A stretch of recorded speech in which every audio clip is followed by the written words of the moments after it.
بسم اللہ الرحمن الرحیم۔ بنی اسرائیل میں دو بھائی تھے، جن میں ایک مسلمان تھا اور دوسرا کافر، اور تھے دونوں دریا کے شکاری۔ کافر بت کو سجدہ کرتا تھا، مگر جب مچھلیوں کے لیے جال دریا میں ڈالتا تو اس قدر مچھلیاں جال میں آ جاتی تھی کہ اس کو کھینچنا مشکل ہو جاتا، مگر مسلمان کے جال میں صرف ایک ہی مچھلی آتی تھی، اور وہ اسی پر صبر کر کے اللہ کا شکر ادا کرتا تھا۔ اتفاقاً ایک روز اس مسلمان کی بیوی اپنے مکان کی چھت پر گئی تو اس کی نظر کافر کی بیوی پر پڑی، جو زیور اور بہترین لباس سے آراستہ تھی۔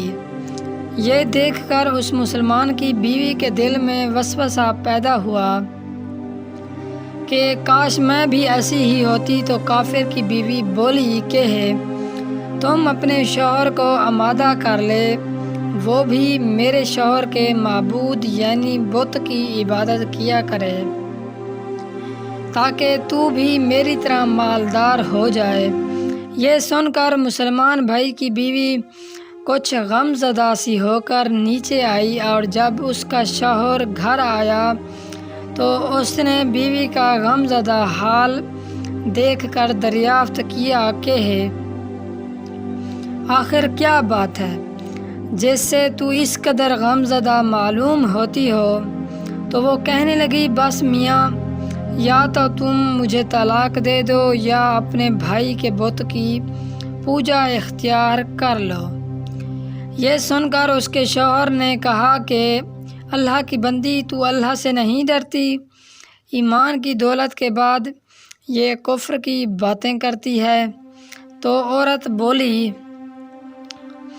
بس مجھ سے اب زیادہ باتیں نہ بناؤ، میں ننگی بھوکی نہیں رہ سکتی، جبکہ دوسری عورتوں اور خصوصاً تیرے بھائی کی بیوی کو میں دیکھ رہی ہوں کہ وہ زیورات اور عمدہ لباس سے آراستہ رہتی ہے۔ جب اس مرد مومن نے دیکھا کہ عورت تریاحٹ پہ اتر آئی ہے اور اس کی ضد حد سے بڑھ چکی ہے، تو اس نے عورت کو تسلی دی، کہا، اچھا، گھبرانے کی ضرورت نہیں ہے، میں کل سے کاریگروں اور مزدوروں میں جا کر محنت کر کے تجھے روزانہ درہم دیتا رہوں گا، تو اس سے اپنی حالت درست کر لینا۔ یہ سن کر عورت کو کچھ تسلی ہوئی، اور سویرے ہی وہ مرد مومن مزدوری کی تلاش میں نکلا، لیکن کہیں اسے مزدوری نہیں ملی۔ یہ دیکھ کر وہ دریا کے کنارے پہنچا اور شام تک اللہ کی عبادت میں مصروف رہ کر رات کو جب گھر آیا تو بیوی نے دریافت کیا، آج تم کہاں تھے؟ تو وہ کہنے لگا، میں بادشاہ کی خدمت میں تھا، اس نے مجھ سے 30 دن کام کرنے کی شرط کی ہے۔ عورت بولی کہ آخر وہ بادشاہ تم کو کیا دے گا؟ تو اس نے جواب دیا کہ میرا بادشاہ بڑا کریم ہے، اور اس کے خزانے مال و دولت سے بھرے ہوئے ہیں، وہ مجھے وہ دے گا جو میں چاہوں گا۔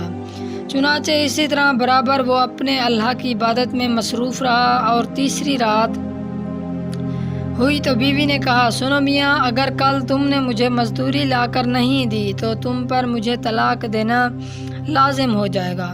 یہ سن کر اس کو کسی قدر پریشانی لاحق ہوئی، اور تیسری صبح کو اس نے ایک یہودی سے کہا، کیا تم مجھے مزدوری پر لگا لو گے؟ یہ سن کر یہودی کہنے لگا کہ ہاں، تم کو مزدوری تو مل جائے گی، لیکن شرط یہ ہے کہ میرے پاس تمہارے کھانے پینے کا کوئی انتظام نہ ہوگا۔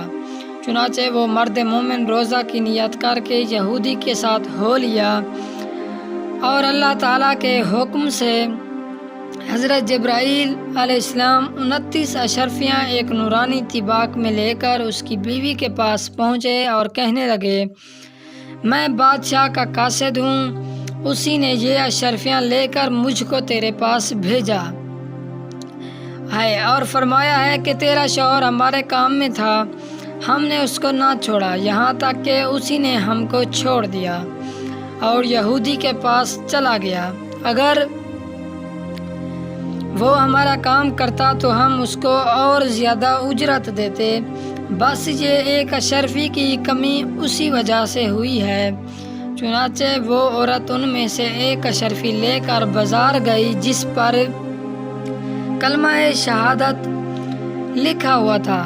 تاجر نے 1000 درہم اس کی قیمت عورت کے حوالے کر دی، اور جب شام کو وہ مرد مومن گھر واپس آیا تو عورت نے اس سے دریافت کیا، آج تم کہاں تھے؟ اس نے جواب دیا کہ آج میں ایک یہودی کے کام پر گیا ہوا تھا۔ تو بیوی کہنے لگی، آخر بادشاہ کی خدمت ترک کر کے تم دوسرے کی خدمت کیوں کرتے ہو؟ پھر اس کو اشرفیوں کا واقعہ سنایا، جس کو سن کر وہ مرد مومن روتے روتے بے ہوش ہو گیا، اور جب اس کو ہوش آیا تو بیوی سے کہنے لگا، افسوس کہ میں نے بادشاہ دو جہاں کی خدمت کا حق اپنے اوپر لازم نہ کیا۔ اس کے بعد اس شخص نے عورت کو چھوڑ دیا اور پہاڑوں پر چلا گیا، جہاں اللہ کی عبادت ہی میں مصروف رہ کر اس کا انتقال ہو گیا۔ اللہ تعالیٰ اس پر اپنا رحم فرمائے، آمین۔ حاصل سبق: سچ ہے، اللہ کے خزانوں میں کوئی کمی نہیں ہے، وہ بندے کو اس کی عبادت کا صلہ ضرور دیتا ہے، اگرچہ بعض دفعہ کسی حکمت کی بنیاد پر اس کے یہاں دیر ہو جاتی ہے، لیکن بہرحال اندھیر پھر بھی نہیں ہے، وہ اپنے بندوں کو دیتا ضرور ہے۔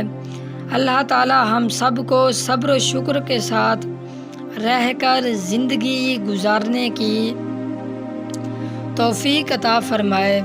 اللہ ہم سب کا حامی و ناصر ہو، آمین۔ والسلام۔